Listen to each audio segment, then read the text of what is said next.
A Alicia é formada em enfermagem e gestão hospitalar, é especialista em saúde coletiva e mestrando em saúde coletiva, política, planejamento e administração em saúde. E atualmente é subsecretária de Vigilância em Saúde no município de Nova Friburgo. A Michelle, vou apresentar ela também, né?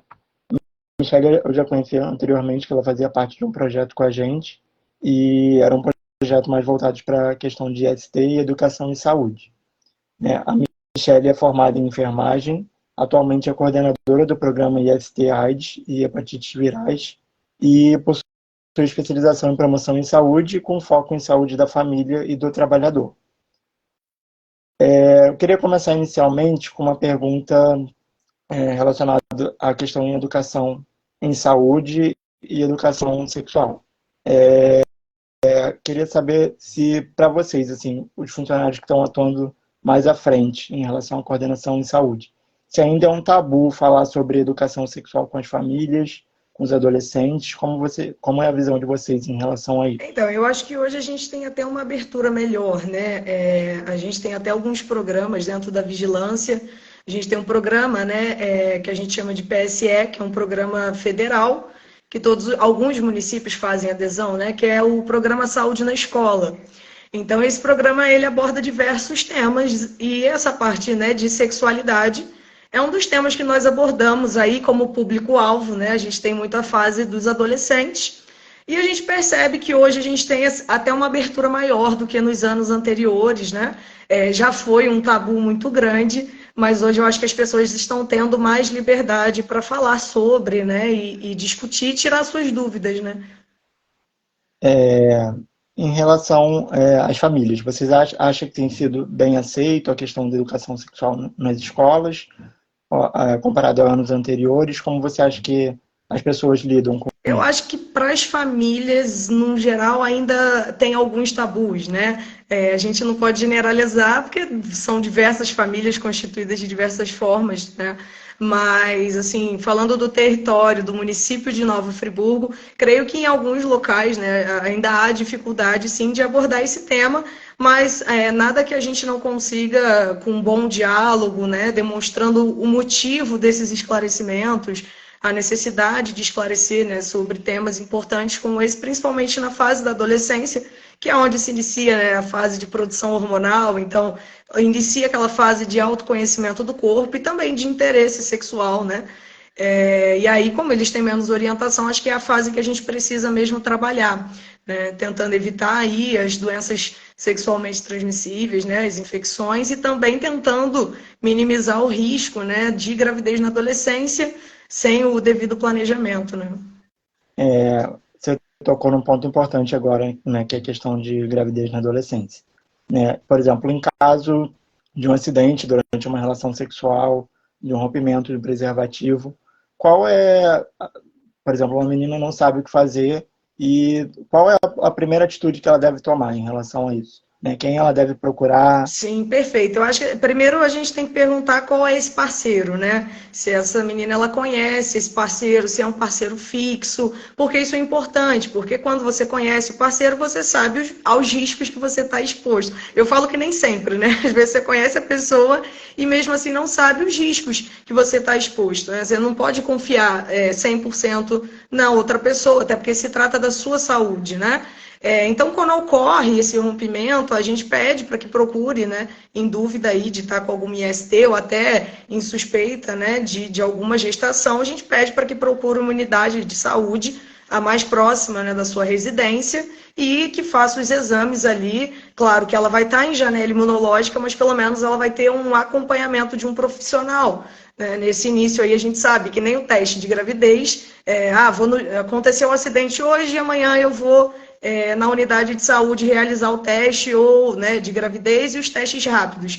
Pode fazer, vai ter um acompanhamento, mas a gente sabe que o resultado pode ser um falso negativo, né? Mas o ideal é que ela procure mesmo unidade para que uma enfermeira ou um profissional médico, né, possa ali estar orientando ela e acompanhando também as próximas semanas até a gente poder realizar ali o teste que pode apontar alguma coisa, né, da qual ela pode ter sido exposta ou até mesmo uma gestação, né?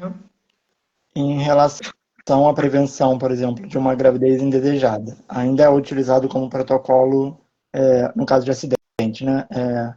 O uso da pílula do dia seguinte, por Assim, exemplo. ela é uma grande discussão, né? A pílula do dia seguinte, a gente tem várias opiniões. Eu não costumo dar minha opinião sobre esse assunto porque eu acho que é um assunto muito polêmico para a gente abordar, né? Porque aí a gente entra naquela questão, que é a questão do aborto mesmo, né? Que a gente vai abrir um outro leque que a gente vai passar aqui 3 dias discutindo, porque é um assunto amplo. Mas a pílula do dia seguinte, ela é, né, em alguns casos aí recomendada, algumas pessoas fazem uso. O problema é que é um uso indiscriminado, né?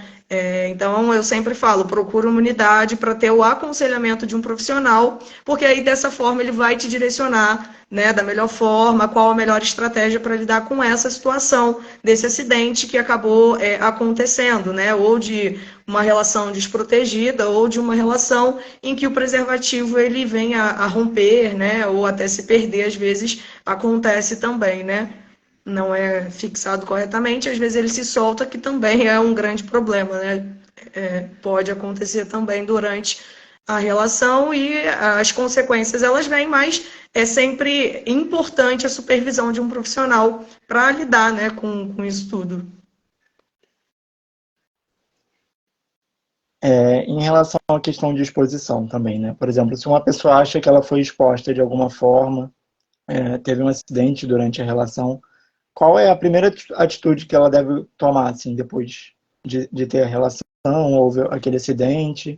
O que ela deve fazer? Quem ela deve procurar? Perfeito. Eu vou falar em relação a Friburgo, né, a relação do nosso território aqui. Em Friburgo, nós temos funcionando na sala 14, ali no Silvio Henrique Braune, que é o famoso posto do suspiro, né?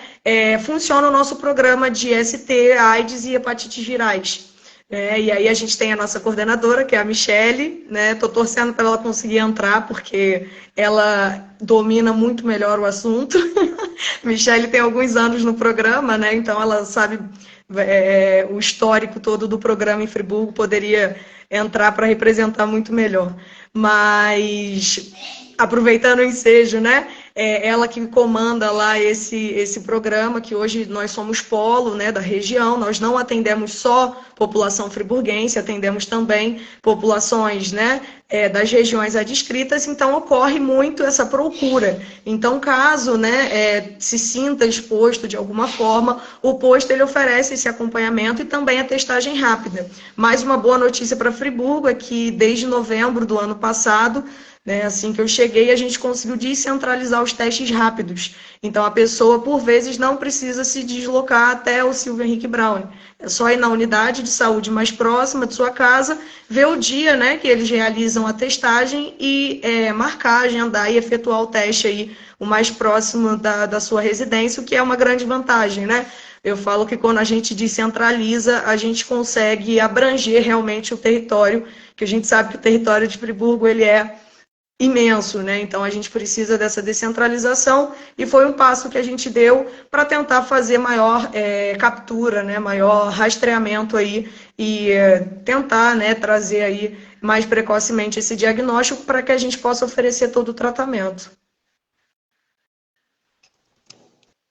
Entendi. A gente sabe que também tem a questão da prevenção combinada, né? Que é uma série de, de etapas, né? Que uma pessoa pode utilizar, ou de artifícios que uma pessoa pode utilizar para melhorar a prevenção em questão a contrair ISTs ou não, né? Você poderia falar um pouquinho sobre a questão da roda da prevenção e como O que funciona? acontece, né? Essa questão de roda de prevenção, eu acho que você tem que ter um entendimento sobre a parte sexual, os riscos que você está exposto. Né? Quando você entende os riscos que você está exposto, você entende qual tipo de prevenção te cabe, de qual maneira você vai utilizar, em que momento você vai utilizar. Né? Eu vejo dessa forma. A gente sempre aconselha o uso do preservativo, porque a gente sabe hoje também, né, um grande ganho aí do SUS como um todo, que hoje não tem só a distribuição do preservativo masculino, também tem hoje, né, a distribuição do preservativo feminino, que é uma grande vantagem, porque dá autonomia na mulher, né, de escolher utilizar durante a relação.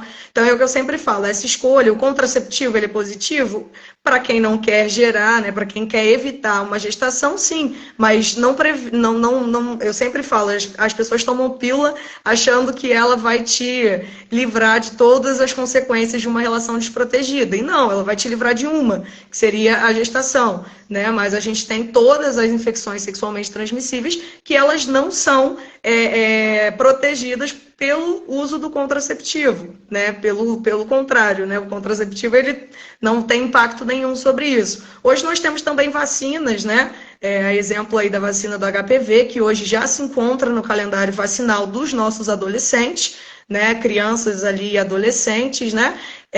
Então, isso também foi um grande ganho, porque o HPV, nós temos diversos vírus do HPV, né? E em sua forma aí mais severa pode causar, é o grande causador, né? Do câncer de colo do útero. Então, a gente tem essa problemática aí também, e esse bônus, né, que eu sempre falo que temos o melhor sistema de imunização, né, espero que a gente volte aí a pontuar nesses rankings mundiais.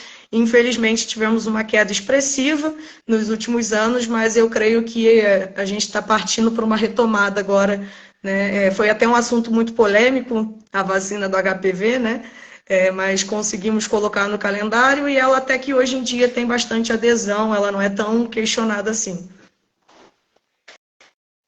É até uma questão que eu fico pensando, né? Quando eu era adolescente, ela ainda não era disponibilizado para meninos, né? Apenas para meninos. E aí, agora a gente vê que, tipo, a gama, né, de pessoas que agora pode ser imunizada é enorme. Então, né, não tem motivo para não imunizar um adolescente que está iniciando a vida sexual agora, né? E em questão de tratamento, a gente queria saber assim, um pouquinho como funciona o tratamento para as ISTs. A gente sabe que são diferentes micro-organismos que causam ISTs, podem ser vírus, bactérias, parasitas, e como o programa atende as pessoas que buscam tratamento? Então, primeiro a gente faz, né, a gente recebe geralmente esses diagnósticos através de teste rápido. Então, antes de iniciar o tratamento, a gente já faz ali um teste, né, a gente tem um laboratório já também funcionando no Silvia Henrique Brown, que faz a coleta ali do exame na hora, tá? E aí sai o resultado. Saindo o resultado, a gente já começa ali a fazer, né, todo o tratamento. Inicialmente, a gente tem, por exemplo, a sífilis, né? A sífilis a gente faz o VDRL, vê se está positivo, vê a quantidade, né, vê o quanto que está a contagem desse exame, e mediante isso tem a prescrição da penicilina, né, o bezetacil, que é a medicação de escolha, sífilis sendo aí, né, uma bactéria, então a gente faz esse tratamento com penicilina, e aí vai depender, né, o resultado do exame vai dizer como vai ser esse tratamento, é uma ampola, 2 ampolas, 3 ampolas e por aí vai. Né? No caso de hepatites virais ou, né, de HIV, também vamos fazer o teste confirmatório. E aí, como são doenças, né, com tratamento mais prolongado, nós marcamos com o médico, que nós temos o Dr. Luiz Felipe, que é infectologista do programa, né? E aí a gente agenda uma consulta com ele para que ele possa acompanhar aí esse caso, porque aí a gente faz, né?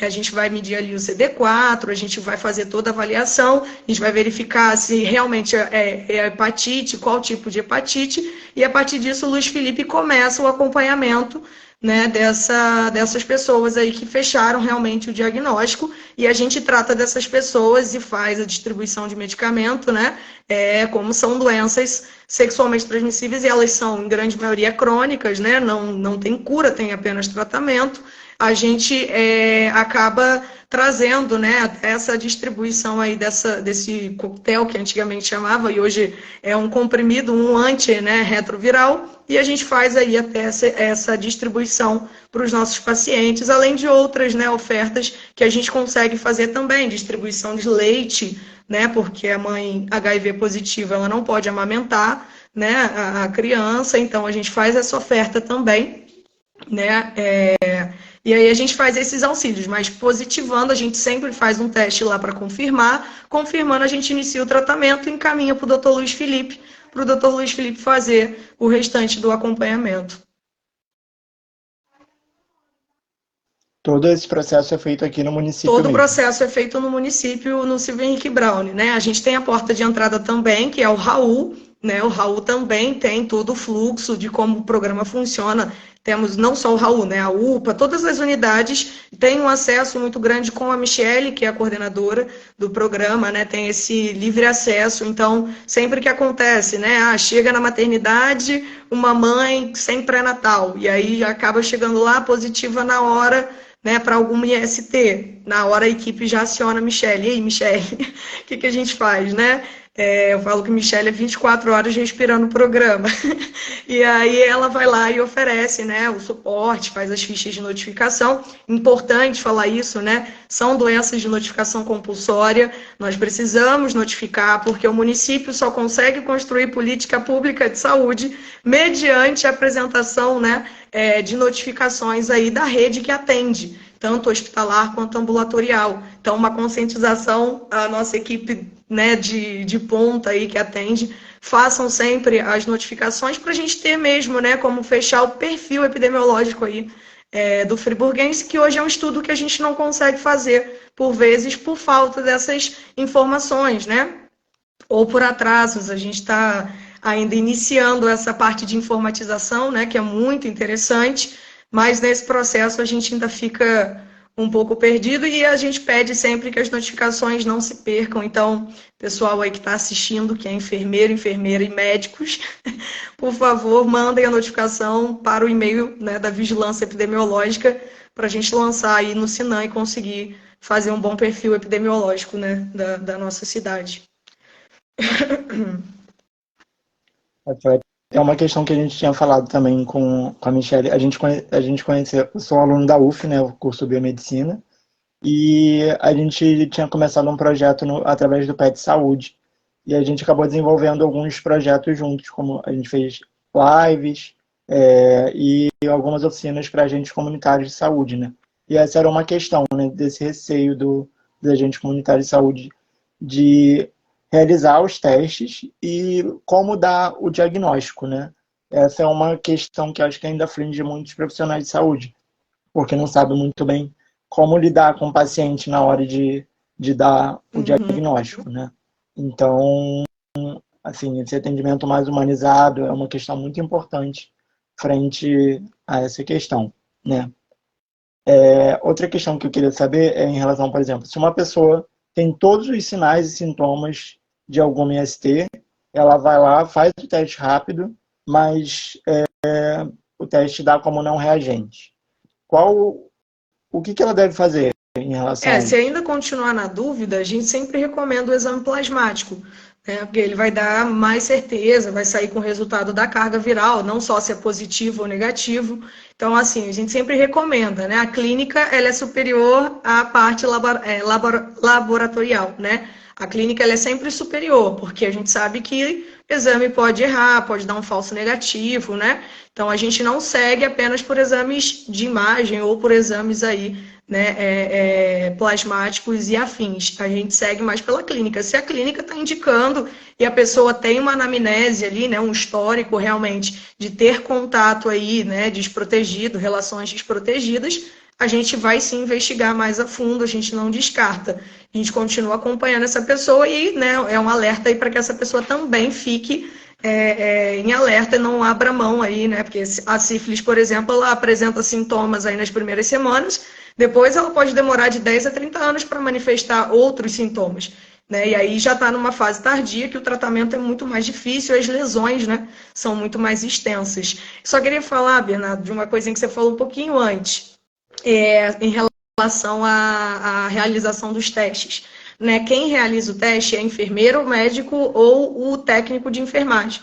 Né? E aí só quem pode, o técnico de enfermagem, ele pode, deve fazer o exame, mas sobre a supervisão de um enfermeiro. Que só quem pode assinar o laudo, né, é o enfermeiro e o médico, tá? Eu ou o médico. E aí os agentes de saúde têm uma função fundamental, que é a busca ativa, né? É uma parte fundamental, que é a busca ativa mesmo desse paciente. A gente tem paciente que não é fácil, que não quer aderir. Eu sempre falo que é uma doença que hoje tem tratamento, a pessoa não sofre tantos malefícios com esse tratamento como antigamente, mas pelo estigma social é uma doença muito difícil de se aceitar. né? Então, a gente tem que lidar com tudo isso e alguns pacientes acabam não aderindo ao tratamento, então os agentes de saúde são fundamentais para essa busca ativa, né, com esses pacientes aí que estão em dificuldade de aceitar e de continuar com o tratamento, né? Como você tocou agora nessa questão, queria falar um pouquinho também sobre a questão de pessoas convivendo com HIV, né? A gente sabe que, por enquanto, ainda é uma doença que ainda não tem cura, mas o controle dela assim, chega a ser inacreditável, né? Porque a partir do controle medicamentoso, a pessoa se torna intransmissível e indetectável, né? Então, você acha que as pessoas ainda têm muita resistência, tanto na questão do diagnóstico quanto de permanecer com o tratamento? Eu acho que assim, a dificuldade é o aceitar que está doente, isso em qualquer doença. Né? Eu acho que isso em qualquer doença, em qualquer modalidade, porque ninguém quer estar doente. Então, você sabe que você tem uma doença que ela é controlável, e isso daí existe há milhares. Temos diabéticos, hipertensos, são doenças crônicas, com tratamento. Ninguém lida bem com o diagnóstico. Eu falo, hoje é aniversário da minha mãe, né? Eu falei até para vocês, minha mãe é diabética. Se estiver me assistindo, ela vai brigar comigo. E ela fala que ela é pré-diabética para sempre. Tá? Ela é pré-diabética, ela não consegue aceitar o diagnóstico. Então, isso acontece em todas as doenças, né? Essa fase da negação. Mas eu acho que como realmente tem esse estigma social, né? Existe um estigma social muito grande por conta do passado, de como iniciou essa doença, né? Com muita ignorância, situações do tipo. Hoje acaba que algumas pessoas não conseguem lidar tão bem quanto outras, né, lidam super bem, fazem palestras sobre o assunto e hoje a gente realmente vê, né, que quem acompanha direitinho, faz o tratamento direitinho, tem uma vida extremamente saudável, sem menor restrição, né? Sobre essa questão também medicamentosa, né? A gente sabe que tem a questão da profilaxia pré e pós-exposição.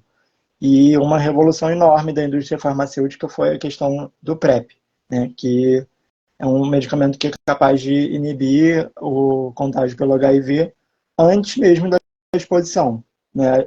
Não sei se Friburgo já disponibiliza isso para os pacientes ou não, mas são coisas que a gente vê assim, muito em rede social que dizem que dá margem para a pessoa fazer sexo desprotegido ou não. Eu queria saber um pouco sua opinião Eu em relação a acho, isso. assim, a minha opinião é extremamente importante. Eu acho que todo medicamento ele tem o porquê de ter sido, né, criado. E quando a gente fala aí dessa profilaxia pré-exposição, a gente fala de um público que, por vezes, né, pode ser que trabalhe com o sexo. Nós temos uma política social toda voltada para as pessoas que são profissionais do sexo. Então, é uma política de proteção social, né? Porque se essa pessoa depende desse tipo de emprego, que a gente a proteja de alguma forma. Isso é política pública de saúde. É não tecer julgamento sobre nada nem ninguém. É pensar estritamente na saúde desse ser humano. Então, nós oferecemos, né, a PrEP com essa profilaxia, e a pessoa já sabe que vai se pôr em risco de alguma forma e faz essa profilaxia pré-exposição. Após exposição, eu acho assim, a mais fundamental, porque infelizmente nós temos, né, como não só no Brasil, todas as partes do mundo, nós temos muita violência sexual, né? E aí a violência sexual acaba gerando todos os riscos de uma relação sexual desprotegida, né? Com isso a gente precisa, então, oferecer o maior conforto para essa vítima após esse momento. E um dos confortos hoje é a profilaxia pós-exposição, que ela sabe que ela vai correr diversos riscos, né? Mas pelo menos o HIV a gente consegue ali naquele momento inibir que essa pessoa, né? Ou diminuir as chances que ela tenha de desenvolver esse vírus. Então, eu acho que é fundamental, eu acho que foi uma iniciativa, né? Claro que sempre vai haver essa discussão de estímulo ao sexo, porque o sexo ainda é um tabu, né?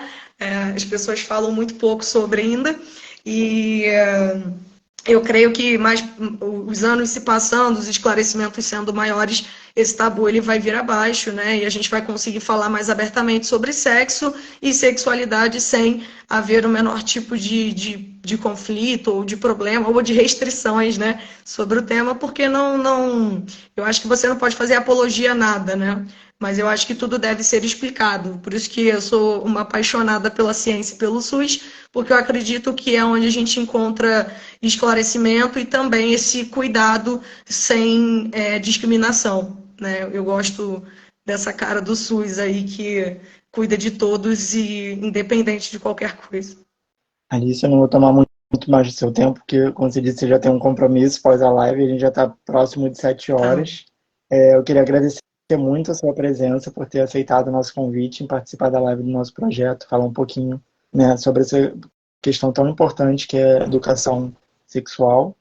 Infelizmente, por problemas técnicos, a Michelle não conseguiu entrar, eu tentei convidar ela e ela tentou mandar convite de qualquer forma, mas acho que o Instagram, por alguma questão técnica, não deixou ela entrar na live, mas a gente vai tentar posteriormente uma outra live ou outro encontro com ela. Quem tiver dúvidas e perguntas pode mandar no nosso direct, que a gente manda para você e para a Michelle responder. Eu queria agradecer muito novamente a sua participação, né? E feliz aniversário para sua mãe. Né? Eu mando um beijo para ela. Muito obrigada, eu agradeço. Muito obrigado. Eu agradeço a oportunidade também da gente estar aqui falando, né? Divulgando um pouquinho do que é o SUS, do que é o SUS em Friburgo. Acho que é importantíssimo chamar a Michelle, ela vai poder falar muito mais sobre o programa, né? A Michelle tem um domínio fenomenal, é uma enfermeira de referência aí na cidade, então acho que o convite é importante para ela e a gente fica em aberto aqui, se quiser chamar a gente está à disposição, porque a gente quer que a população saiba o que a vigilância em saúde faz pelo município e o que a gente pretende fazer, né? Então é importante esse espaço que vocês estão dando aqui de diálogo e a gente pretende fazer bastante uso.